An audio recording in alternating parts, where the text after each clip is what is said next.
बिस्मिल्लाहिर्रहमानिर्रहीम। अस्सलाम वालेकुम नाज़रीन, आप यूट्यूब चैनल देख रहे हैं, मैं इमरान खान।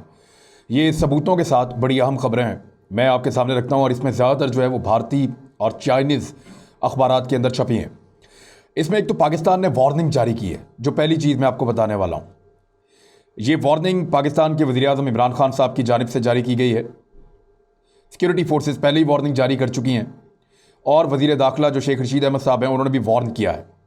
ये किस लेवल की वार्निंग है और इसको किस लेवल पे संजीदा लिया गया दुनिया में, ये बहुत अहम है। इमरान खान साहब ने कहा कि भारत कोई गलती ना करे, make no mistake, India will get befitting response if it conducts false flag operation.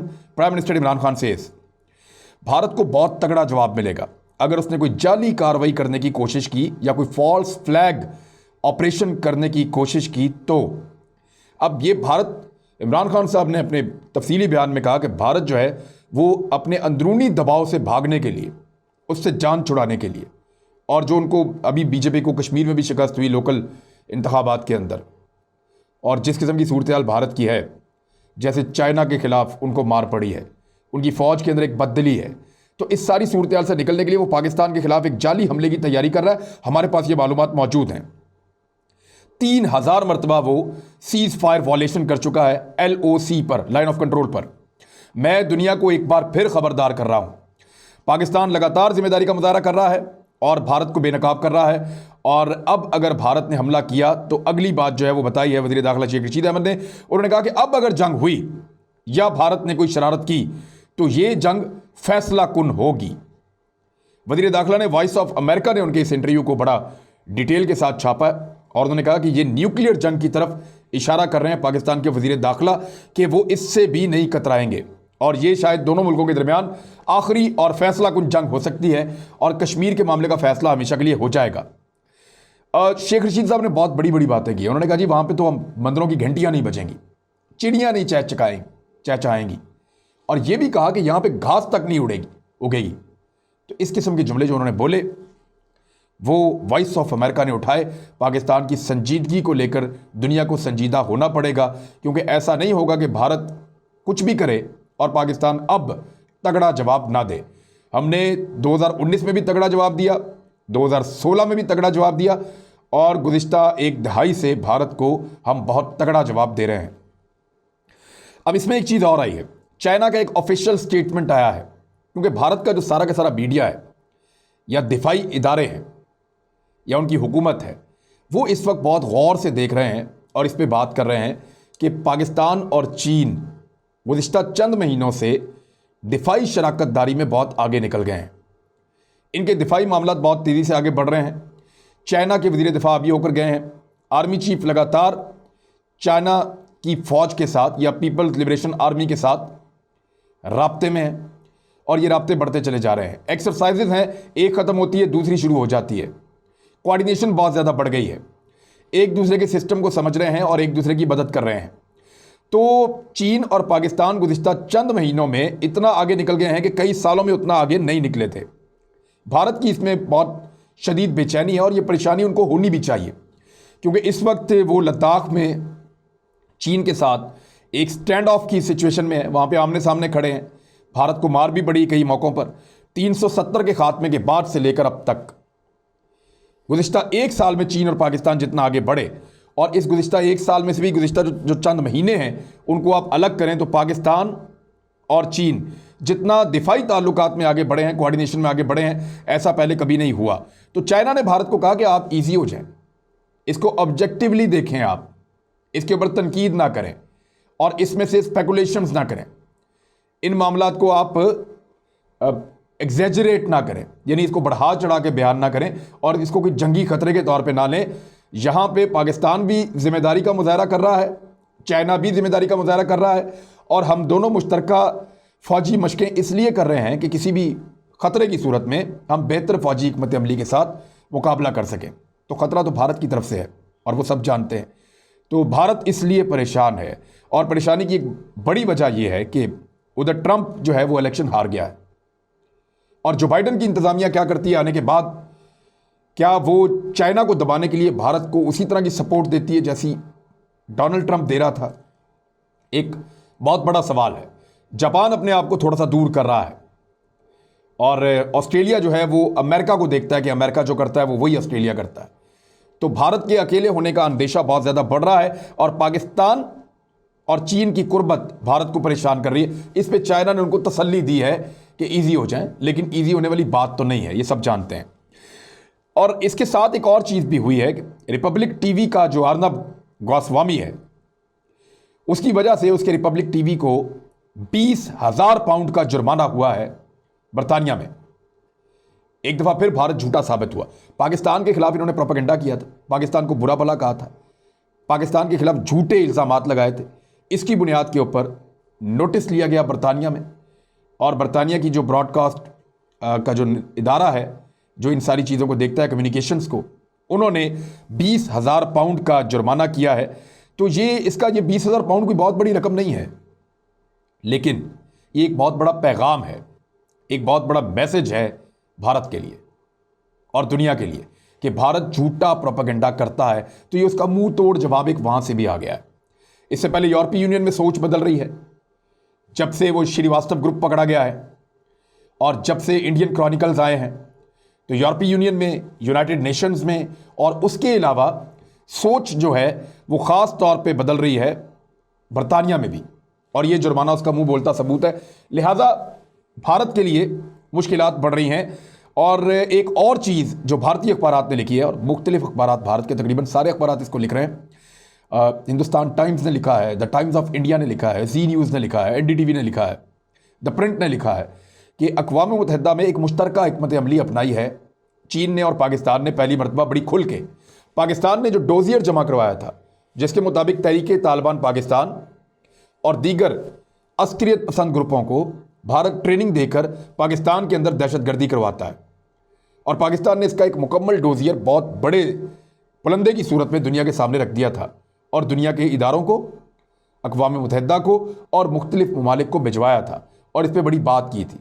Pakistan अभी भी इसके ऊपर काम कर रहा है। तो चीन ने पाकिस्तान का भरपूर साथ दिया है और मिलकर इस मामले को अक़वाम मुत्तहिदा में उठा दिया है और भारत पर पाबंदियां लगवाने का मुतालबा किया है। अब अगर पाकिस्तान और चीन दीगर कुछ मुल्कों का साथ हासिल करते हैं तो भारत के ऊपर पाबंदियां लगाने का एक दबाव बढ़ेगा। हो सकता है पाबंदियां ना लगें, हो सकता है अमेरिका भारत में पाबंदियां ना लगने दे, हो सकता है रशिया कुछ उसकी थोड़ी बहुत मदद करे, लेकिन ये बात होना और इसके ऊपर डिस्कशन होना ही भारत के लिए बहुत दबाव की बात होगी कि वो भारत जिसको समझा जाता था सेकुलर मुल्क है, पुरअमन मुल्क है, उसका एक नया चेहरा दुनिया के सामने आ रहा है। तो चीज़ें जो हैं वो स्टेप बाय स्टेप होती हैं, ये चीज़ें सालों पर मुहित होती हैं और फिर जाकर फैसले होते हैं। भारत, चीन और पाकिस्तान ने मिलकर ज़ोरदार आवाज़ उठाई है अक़वाम मुत्तहिदा में उस डोजियर के ज़रिए से जिसमें सारे सबूत हैं भारत के खिलाफ कि वो पाकिस्तान में कैसे दहशतगर्दी करता रहा है। अब आ जाए एक और चीज़ पे कि अमेरिका की क्या पॉलिसी होगी वो तो भारत को नहीं पता, लेकिन एक बड़ी खतरनाक बात भारत के लिए अब हो गई है, वो मैं आपको बताता हूं। भारत का जो एक बड़ा इन्हिसार रहा है हमेशा से, वो रूस के ऊपर रहा है। 2020 में भारत और रूस के दरमियान एक मुआहदा हुआ था और उस मुआहदे के बाद से लेकर अब तक हर साल के इख्तिताम में, यानी सितंबर, अक्टूबर, नवंबर, दिसंबर, किसी भी महीने में भारत और रूस के दरमियान सरबराही इजलास होता है। यानी उसके अंदर प्राइम मिनिस्टर या प्रेसिडेंट भी शिरकत करते हैं, बड़े अहम तरीन रहनुमा भी शिरकत करते हैं, कमेटीज शिरकत करती हैं, बड़े अहम लोग उसके अंदर आते हैं और दिफाई मामला, तिजारती मामला, दीगर अहम तरीन मामला तय किए जाते हैं रूस और भारत के दरमियान। तो ये कोऑर्डिनेशन बड़ी ज़बरदस्त है रूस और भारत के दरमियान। ये 20 साल हो गए हैं इनको आपस में इकट्ठे चलते हुए। तो ये खबर द प्रिंट से मैं आपको पढ़ के सुना देता हूँ। India Russia annual summit postponed for the first time in 2 decades amid Moscow's unease with Quad। तो ये कह रहे हैं कि द प्रिंट लिख रहा है कि इंडिया और रूस के सालाना समिट जो होती है हर साल, पहली मर्तबा मौखर कर दी गई है, ख़त्म कर दी गई है। 2 दहाइयों में पहली मर्तबा ऐसा हुआ है, क्योंकि मॉस्को, यानी रूस का दारुल मॉस्को है, तो वो मॉस्को कह रहे हैं क्योंकि रूस जो है वो ईजी नहीं है, परेशान है क्वाड की वजह से। ये क्वाड क्या है? ये क्वाड 4 मुल्कों का एक इत्तेहाद है, जिसमें एक अमेरिका है, एक ऑस्ट्रेलिया है, इसके अंदर एक जो है वो जापान है और एक इंडिया है। इन 4 मुल्कों का एक क्वाड बनाया था। माइक पोम्पियो ने इस पर बड़ा काम किया था और इन चारों मुल्कों का दौरा भी किया था। तो डोनाल्ड ट्रंप के दौर के अंदर इस पर बहुत काम हुआ है। क्वाड उन्होंने बना के इसको तगड़ा किया, इसकी मुश्तरका बहरी मशकें की, इसकी मुश्तरका फ़ौजी मशकें की, मुश्तरका बिटिंग्स की, और ये जो क्वाड है इसको ताकतवर करने का फ़ैसला किया ताकि इस खित्ते में एक नई ऐसी ताकत बने जिसमें 4 मुल्क शामिल हों, अमेरिका, इंडिया, ऑस्ट्रेलिया और जापान, ये 4 मुल्क। और ये ख़ास तौर पे बनाया गया था चीन के लिए, लेकिन अब रूस भी इसको अपने लिए एक ख़तरा समझ रहा है और इसके ऊपर तहफ़्फ़ुज़ात का इजहार कर रहा है। रूस ने खुलकर इससे पहले भी तहफ़्फ़ुज़ात का इजहार किया था। अब ये पहली मरतबा ऐसा हुआ है कि रशिया ने इनकार कर दिया है उस मीटिंग से जिसमें पिछले साल नरेंद्र मोदी खुद गए थे और जाकर मॉस्को में शिरकत की थी।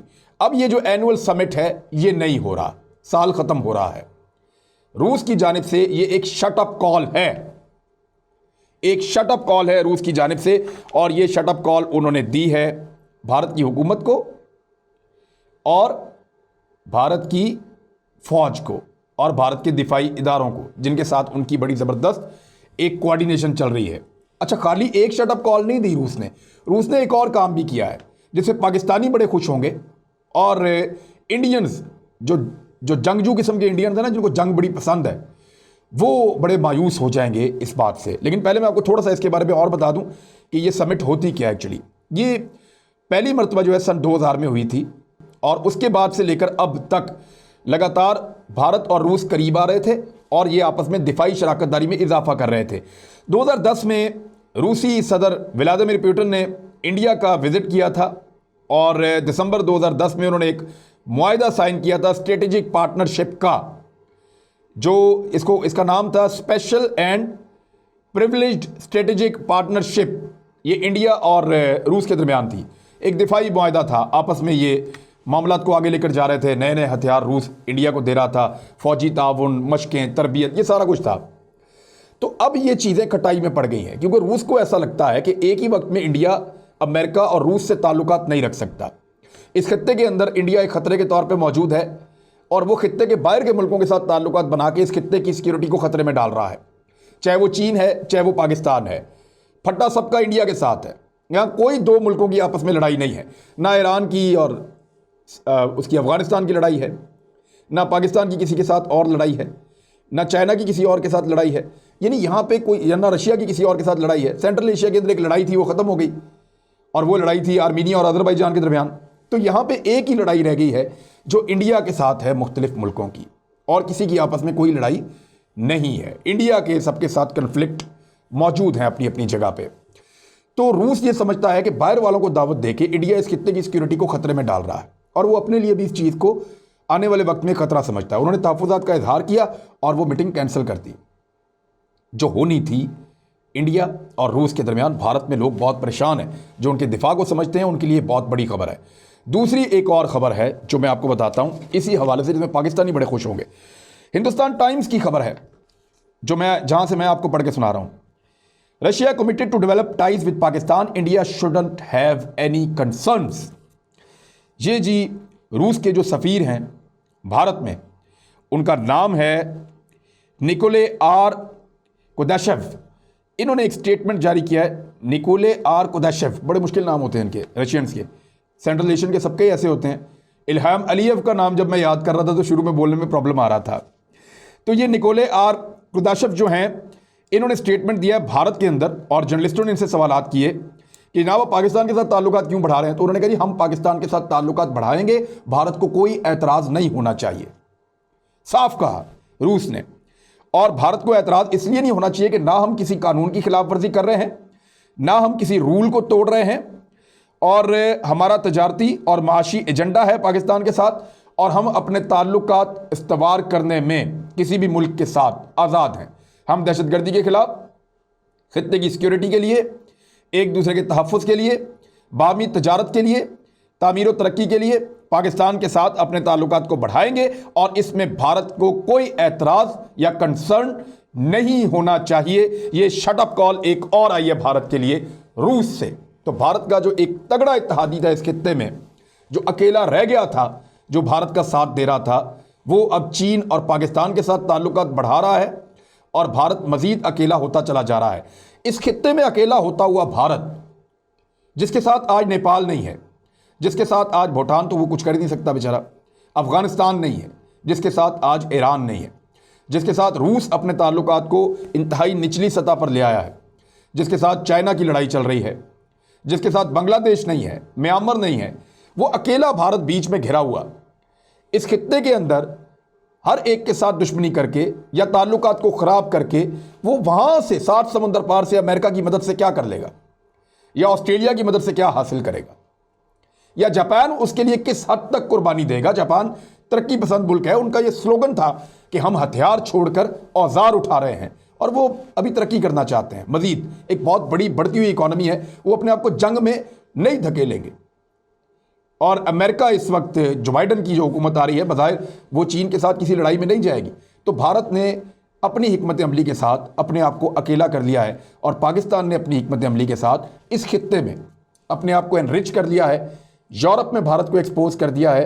और आने वाले दिनों में पाकिस्तान को हो सकता है मज़ीद सफारती कामयाबियाँ मिलें। हाँ, भारत को कुछ जगह कामयाबी मिल रही है, इसराइल में, अरब ममालिक में उसको कामयाबी मिल रही है। और आपको पता है अरबों के मामलात पाकिस्तान के साथ वैसे ही खटाई में हैं, पैसे भी वापस ले रहे हैं, दबाव भी बढ़ा रहे हैं, लोगों को नौकरियों से निकालने का भी कह रहे हैं। इसराइल के साथ पाकिस्तान के ताल्लुकात उतने अच्छे नहीं हैं। तो ये जो एरिया है यहाँ पे कुछ रिच है इंडिया, लेकिन ये लोग प्रैक्टिकली इतनी बड़ी मदद नहीं कर सकते भारत की किसी भी लड़ाई की सूरत में, जितनी बड़ी मदद उसको मकामी सतह पे मिल सकती थी, इस खित्ते से मिल सकती थी, एशिया से। अब तक के लिए इतनी, सेंट्रल एशिया से या साउथ एशिया से। अब तक के लिए इतने, अपना ख्याल रखिएगा, अपने चैनल का भी। अल्लाह हाफ़िज़।